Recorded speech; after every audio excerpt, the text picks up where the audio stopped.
Bonjour, il est 13h. Tout de suite, les titres de cette édition. Le tout nouveau président de la République a prêté serment hier en présence de nombreux invités. Une cérémonie inscrite dans la plus grande solennité. De nombreuses délégations ont pris part à cette cérémonie d'investiture de Macky Sall qui a rejoint par la suite le palais de la République. Maître Abdoulaye Wade venait de quitter le palais. Retour sur cette ambiance. Veille de 4 avril, zoom sur l'ambiance très culturelle au sein des armées. L'aspect culturel est très présent chez nos hommes en tenue. Nous allons vous en dire un peu plus au cours de ce journal. Bonjour et bienvenue à tous. La mise en place du gouvernement est attendue ce mardi. L'annonce a été faite par le président de la République, Macky Sall. Il compte s'attaquer aussitôt à la demande sociale et il se donne un délai raisonnable pour effectuer les premiers changements annoncés avant son élection.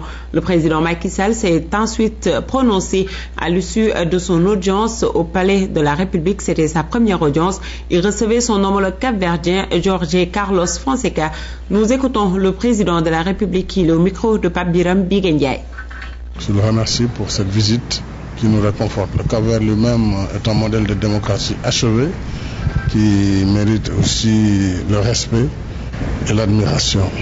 Pour ce qui concerne le Sénégal, je viens d'être porté à la tête du pays. Évidemment, je suis conscient des enjeux et des défis qui sont nombreux, comme partout ailleurs en Afrique. Et il nous faut répondre à la demande sociale des populations, cherté de la vie liée au renchérissement des prix des céréales dans le marché mondial, mais également à la cherté en Afrique des coûts sur les frais, sur les surestaries et sur parfois la non-transparence des structures de prix. Donc tout cela a pour conséquence un renchérissement élevé des prix des denrées. Nous avons les défis de l'école, des universités, le défi de la santé, de la couverture maladie et le défi du développement de façon générale. Je vais y travailler aussi immédiatement avec le gouvernement que je vais mettre en place. Je pense que dans un délai raisonnable, nous pourrons faire quelque chose. Nous ne pourrons pas tout faire. Je n'ai pas promis de tout faire, mais je ferai des efforts conséquents qui permettraient à la population d'être soulagée et donc de se concentrer sur les efforts de développement. Le président Macky Sall, après sa première audience accordée à un chef de l'État au palais de la République. Le président Macky Sall a prêté serment hier, une cérémonie sobre devant une quinzaine de chefs d'État et de gouvernement d'Afrique et d'ailleurs. L'intronisation du tout nouveau président de la République était empreinte de solennité et d'émotion, nous dit Pape Biram Biguendiaï. Des instants solennels devenus immortels. Un rituel présidentiel dans la pure tradition républicaine, dans une sobriété absolue voulue par le président Macky Sall.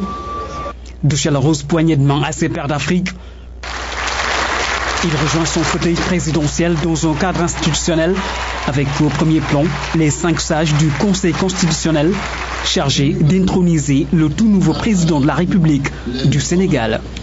Je jure de remplir fidèlement la charge de président de la République du Sénégal, d'observer comme de faire observer scrupuleusement les dispositions de la Constitution et des lois, de consacrer toutes mes forces à défendre les institutions constitutionnelles, l'intégrité du territoire et l'indépendance nationale, de ne ménager enfin aucun effort pour la réalisation de l'unité africaine.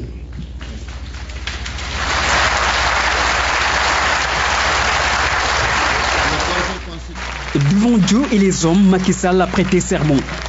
Il sort de la salle pour passer le dernier acte d'une cérémonie empreinte d'émotion et surtout de solennité. Un jour historique et mémorable pour le 4e président du Sénégal. L'acte symbolique est clôturé en beauté par cette revue des troupes et l'exécution de l'hymne national. Bienvenue, Monsieur le Président. Bienvenue, Monsieur le Président. La cérémonie de prestation de serment, un rituel devenu symbolique de 1963 à nos jours, le président du Conseil constitutionnel a sagement repris cette année les propos d'un autre grand juge, Kéba Mbaye. Ce temps est loin, mais les attentes sont toujours présentes. Ce qui est attendu du 4e président du Sénégal, c'est de faire plus et mieux que ses prédécesseurs. Mais c'est surtout une fidélité sans faille à sa parole. Serment d'un jour, serment de toujours, c'est une chronique signée Oumar Diaw. De la première prestation de Léopold Senghor à celle de Macky Sall, près d'un demi-siècle s'est écoulé. Lorsque le père de la nation prêtait serment en 1963, Macky Sall allait à peine sur ses 2 ans. Autant donc dire qu'il était au berceau, sans doute bordé par des anges, et déjà dans le ciel infiniment grand, une petite étoile. Cette bonne étoile a fait de lui le 4e président de la République. C'est toujours un destin fabuleux que d'accéder à la magistrature suprême. Ne sommes-nous pas 12 millions de Sénégalais? Il n'y a pas autant de fauteuils. Nous avons librement choisi un parmi 14 prétendants. Au-delà des similitudes, contradictions et différences dans la démarche et le discours, tous nous promettaient la lune, le paradis ou, si vous préférez, le bout du tunnel, une amélioration substantielle de notre condition. La passoire à mailles de plus en plus serrées a retenu 13 pour ne laisser passer qu'un seul. Macky Sall présidera ainsi aux destinées de ce singulier Sénégal les 5 années à venir, renonçant à 2, là où un autre, après 12, en voulait 3 de plus au moins. Quel énorme défi qui commence par la prestation de serment, rituel redoutable mais certainement exaltant et sublime. Il s'agit d'une promesse solennelle faite en invoquant une chose sacrée, ici en l'occurrence la Constitution. Les promesses politiques, dit-on, n'engagent que ceux qui y croient, mais l'engagement du président, par cet acte, ne saurait être comparé, assimilé ou confondu à un succès d'année, un ersatz de campagne, car ce temps-là est bien fini. Prêter serment, c'est se sentir lié par et à sa promesse, ne jamais songer à se délier, au risque de se couvrir d'opprobre, de perdre l'estime de ses concitoyens et subséquemment s'exposer à la sanction populaire. D'ailleurs, quelle que soit la puissance que l'on acquiert dans l'ascension, qui peut provoquer le vertige, toujours garder à l'esprit ce pacte et se garder de l'écorcher, le violer ou le trahir. La fidélité au serment, à sa parole, doit être intangible. Sur la trajectoire présidentielle, cet instant de vérité doit apparaître comme cette traînée lumineuse traçant le firmament longtemps après l'extinction de certaines étoiles. Président, les astres l'avaient prédit, il l'est devenu, que son étoile, tel un phare, illumine son chemin et brille pour tout le monde. Et que le travail commence. Merci Oumar Diaw. La passation de service entre les présidents Wade et Macky Sall s'est déroulée dans la plus grande simplicité. Le président Macky Sall a reçu des mains du chancelier le grand collier du grand maître. C'est ce qu'on dit Khady Kane.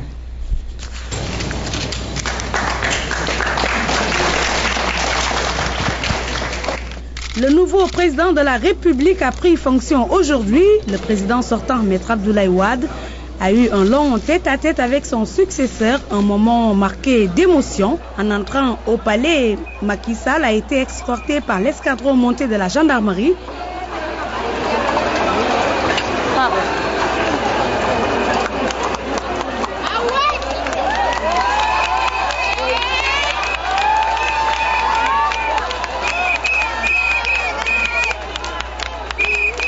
Maître Abdoulaye Wade a prié pour le chef de l'État et lui a souhaité plein succès dans toutes ses entreprises. Après la cérémonie protocolaire, Macky Sall a raccompagné Maître Wade jusqu'au perron du palais. Ensuite, le chef de l'État a reçu des mains du grand chancelier le collier du grand maître et la décoration de l'ordre national du Lion. Les populations sont venues nombreuses accompagner le président Macky Sall jusqu'au palais. Une quinzaine de délégations et de chefs d'État étaient présentes à la prestation de serment du président Macky Sall. Avant de quitter le sol sénégalais, ils ont été reçus par le chef de l'État, une occasion pour eux de réitérer félicitations et soutien au tout nouveau président du Sénégal, afin que ce dernier puisse relever les nombreux défis qui l'attendent. C'est une synthèse de Fatou Diouf. Ils ont rehaussé de leur présence la cérémonie d'investiture du nouveau président de la République du Sénégal, Macky Sall. Amis du Sénégal, chefs d'États africains, délégations venues des États-Unis d'Amérique et d'Europe, bref, tous étaient là pour fêter le Sénégal, un bel exemple de maturité démocratique en Afrique. Les choses devraient bien se passer, surtout dans la perspective d'un renforcement de la coopération entre la Côte d'Ivoire et le Sénégal. Nous sommes heureux d'être là. Nous étions tous inquiets après les événements avant le premier tour, mais c'est un grand soulagement de voir qu'après la défaite du président Diouf, il a appelé le président Wade, et le fait que le président Wade aussi a appelé le président Macky. Donc il fallait venir rendre hommage à la fois au président, mais aussi surtout au peuple sénégalais pour sa maturité. Nous sommes venus représenter le président de la République du Tchad, M. Idriss Déby Itno,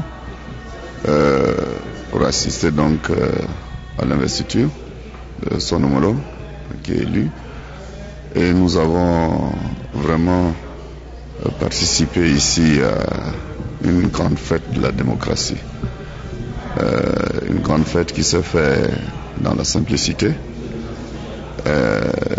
Et donc nous repartons vraiment grandis de cet événement. C'était une très belle cérémonie, très sobre mais très émouvante en même temps, et la France était heureuse de pouvoir s'associer à la joie du peuple sénégalais. Le Sénégal vient de donner un magnifique exemple de maturité démocratique et nous souhaitons au président Macky Sall bonne chance. Nous l'accompagnerons bien sûr, comme nous accompagnons le Sénégal depuis longtemps. C'est un peuple ami auquel nous sommes très attachés. 17h07, Macky Sall fait son entrée au salon d'honneur de l'aéroport Léopold Sédar Senghor. Et c'est le début d'une longue série d'audiences. Premier à être reçu, le président ivoirien Alassane Dramane Ouattara, par ailleurs président en exercice de la CEDEAO. Puis suivront Yaya Boni du Bénin, le président mauritanien Mohamed Ould Abdel Aziz, Blaise Compaoré du Burkina Faso, Yaya Jammeh de la Gambie, le chef de l'État par intérim de la Guinée-Bissau, le président capverdien, Ellen Johnson Sirleaf, présidente du Libéria, Ernest Bai Koroma de la Sierra Leone, une délégation des États-Unis d'Amérique, de l'Afrique du Sud et du Gabon, conduite par Douzoumba Ndama, président de l'Assemblée nationale gabonaise. 20h22, c'est la fin des audiences. Le président Macky Sall et son staff quittent l'aéroport Léopold Sédar Senghor, direction le palais de la République.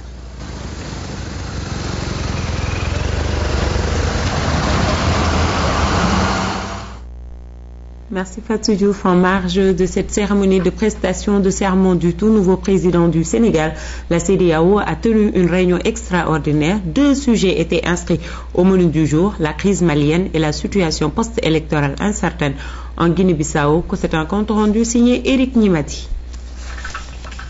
À ce sommet de Dakar, tous les chefs d'État et de gouvernement ont répondu présents à l'exception du Mali. Le Mali, justement, sujet principal de cette rencontre de Dakar. La communauté économique des États de l'Afrique de l'Ouest a décidé de passer à la vitesse supérieure. Ainsi, les menaces à l'endroit de la junte au pouvoir sont désormais effectives. Les sanctions économiques et diplomatiques entrent donc en vigueur dès aujourd'hui. Nous avons décidé que les résultats de notre réunion du 29 mars seront d'application immédiate. Jusqu'à ce que le CNRDRE retourne de manière effective à l'ordre constitutionnel. Cela veut dire que toutes les mesures diplomatiques, économiques et financières et autres sont applicables dès aujourd'hui et ne seront levées que quand l'ordre constitutionnel sera effectivement établi avec la réactivation des institutions démocratiques au Mali. Autre mise en garde de la CEDEAO, celle à l'endroit de la rébellion Touareg. Les pays membres de la CEDEAO et leurs invités, dont la France, l'Algérie et la Mauritanie, lui demandent l'arrêt immédiat de sa progression vers le sud. Le cas contraire, la CEDEAO prendra ses responsabilités pour la sauvegarde de l'intégrité territoriale du Mali. Nous avons décidé de la mise en place immédiate de la force d'attente de la CEDEAO en demandant au comité des chefs d'état-major de se réunir dès cette semaine à Abidjan pour donc voir les modalités d'activation de l'activation de la force d'attente. En troisième lieu, nous saluons la disponibilité des pays amis à apporter des appuis logistiques et financiers à la CEDEAO pour donc faire ce travail de retour à l'intégrité territoriale du Mali dans les plus brefs délais. La situation politique incertaine en Guinée-Bissau a elle aussi été abordée. Sur ce point, la CEDEAO a décidé de nommer un médiateur en la personne du professeur Alpha Condé. Le chef de l'État guinéen devra rendre compte à ses homologues au cours de la prochaine rencontre. Nous ouvrons la page internationale de ce journal. Aux États-Unis, c'était la grande panique pendant plusieurs heures dans une petite université d'Oakland, près de San Francisco. Un tueur a ouvert le feu pendant un court temps, tuant 7 personnes. Il s'est ensuite rendu aux autorités. C'est un petit bâtiment d'un étage, si différent des immenses campus américains. Début de matinée, les étudiants sont en plein cours dans cette université catholique de la banlieue de San Francisco. Un homme s'introduit alors et ouvre le feu tous azimuts. Très vite, des dizaines de policiers bouclent les alentours du bâtiment. Pendant ce temps, les professeurs et les étudiants évacuent par où ils peuvent. J'ai entendu des coups de feu et juste après, j'ai entendu une femme hurler. Il y a des morts. Les blessés, eux, sont transportés à l'hôpital. Lorsque les forces spéciales donnent l'assaut, le tireur a déjà fui. Ce n'est qu'un peu plus tard que les policiers arrêtent le suspect dans un supermarché. C'est un Coréen de 43 ans, ancien élève de l'université. Pour l'instant, rien n'explique les raisons de ce carnage.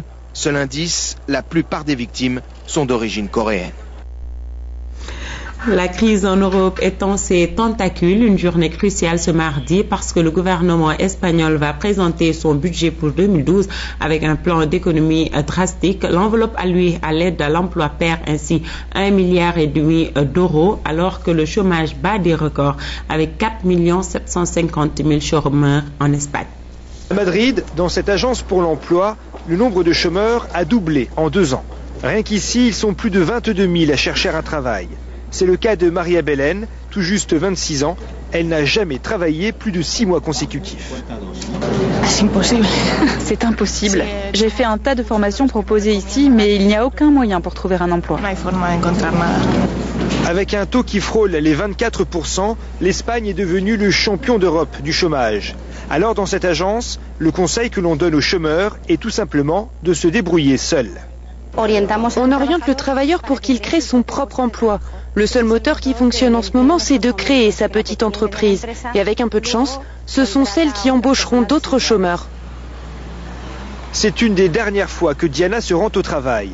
Car à la fin de la semaine, son contrat s'arrête, la laissant de nouveau au chômage. Une situation que cet Espagnol redoute, d'autant plus que ses diplômes aujourd'hui ne valent rien. On est la génération qui a le plus étudié, qui a le plus de diplômes depuis longtemps. On pensait avoir la garantie de trouver un bon boulot facilement. Eh bien non, c'est tout le contraire. En Espagne, un jeune sur 2 est désormais sans travail. Diana, depuis 6 ans, n'a fait qu'enchaîner les petits boulots. J'ai 28 ans et je n'ai jamais eu de travail fixe. Ce ne sont que des successions de contrats temporaires. Quand tu termines un contrat, tu sais qu'ils ne vont pas te renouveler. Ou alors si, mais toujours en contrat court. Et tout ça en considérant que j'ai eu la chance de travailler. Diana rêvait de s'émanciper, mais elle devra attendre encore un peu avant de quitter le cocon familial. Aujourd'hui en Europe, 7 nouveaux chômeurs sur 10 sont espagnols. Ainsi va le monde. Retour chez nous. Depuis quelques années, la culture occupe de plus en plus une place de choix dans les traditions. Au centre d'instruction en Momar Garidé, ex-Dakar Bongo, les recrues des différentes ethnies présentent toutes les facettes de leur culture respective. Une ambiance festive à faire couper le souffle, nous dit Louis-Philippe Sagna qui nous plonge dans cette belle ambiance. Toutes les 4 compagnies se retrouvent la nuit après avoir vu le drapeau pour offrir un spectacle autour d'un feu.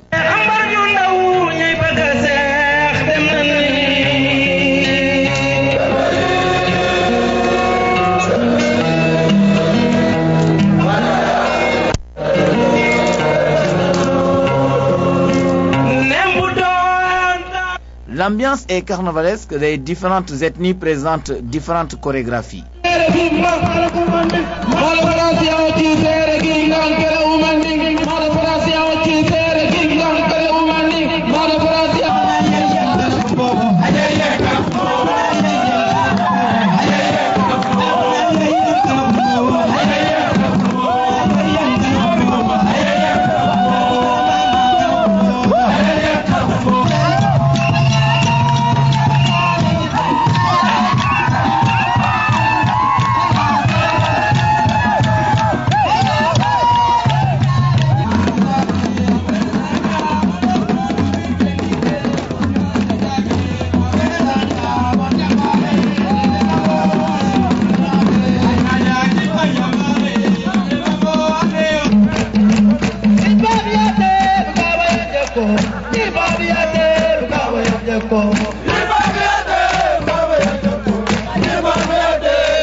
Danse, sketch, mimétisme, pour détendre l'atmosphère ou bien dégager dans le jargon militaire.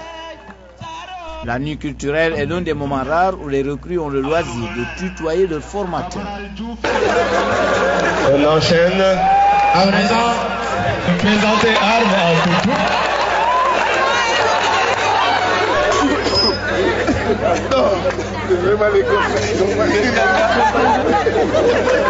Et ça, c'est la revue des troupes du chef de corps, le colonel Maïssa Sélégaï, pour la cérémonie de présentation du drapeau aux soldats du contingent de la classe de l'Union.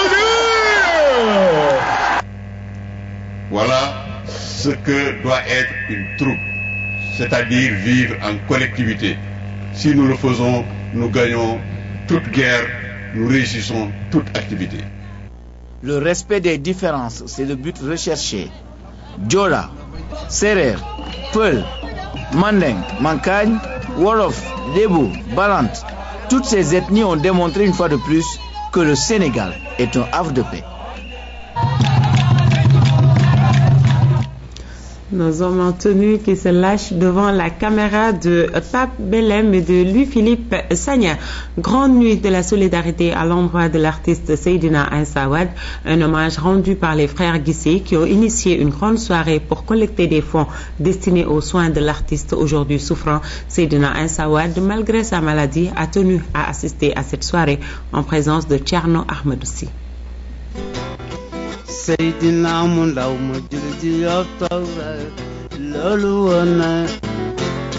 Cette belle voix est gravement malade, mais Seydina Issa Wade peut compter sur ses pairs, les frères Guissé en première ligne. Quand il y a des situations pareilles, des gens qui tombent malades ou qui ont besoin d'être aidés, c'est que en forme de solidarité entre artistes qu'on peut le faire. Heureusement, les gens sont là. C'est des gens très sensibles, qui ont été très sensibles à l'initiative, à l'esprit. Ils sont venus et puis ça peut nous permettre au moins de donner ou bien d'offrir une reconnaissance à Seydina. Et il y a quelque chose que les gens ne savent pas. Sa première guitare qu'il avait eue en 1969, il nous a offert ça, c'était en 1995. Donc Seydina, c'est un père spirituel, c'est un ami et c'est un grand frère aussi. Une soirée de solidarité ici à la Maison de la Culture d'Outasek. Une soirée hommage à l'artiste, précurseur de la musique folk au Sénégal. Je pense que c'est aujourd'hui une façon aux artistes de retrouver leur propre dignité.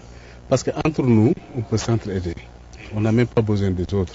Comme on dit souvent qu'il faut toujours faire des quêtes pour appeler aux autres, dire aux autres, aider les artistes. Entre nous, les artistes, on peut s'entraider. Je pense que c'est une excellente initiative que les frères Guissé viennent de prendre ici. Et non seulement ça permet de nous retrouver entre artistes, de savoir que chacun aura son tour chez le coiffeur. Et je pense que cette solidarité, c'est une solidarité agissante. Il faut véritablement encourager ces formes d'initiative. c'est énorme, c'est le cœur qui a parlé, je pense. Il n'y a pas de mot pour définir ça, quoi. La solidarité entre artistes, c'est ce qu'il faut faire souvent, quoi. Parce qu'avant que les artistes tombent malades, il faut faire ça souvent, quoi. Plusieurs artistes se sont succédés sur le podium de Douta-Seck. Ils ont tous contribué à cet hommage rendu à Seydina Insan Wade. Des t-shirts à l'effigie de l'artiste et son dernier disque ont été commercialisés sur place. Les fonds récoltés vont servir à contribuer aux soins de Seydina. Prompt rétablissement à Seydina Insan Wade, c'est la fin de ce journal. Je vous rappelle l'info du jour, la formation du nouveau gouvernement attendue d'une minute à l'autre. La RTS sera au cœur du dispositif. Amis téléspectateurs, tout de suite Ramoboy pour le Wolof. Excellente journée à tous, au revoir.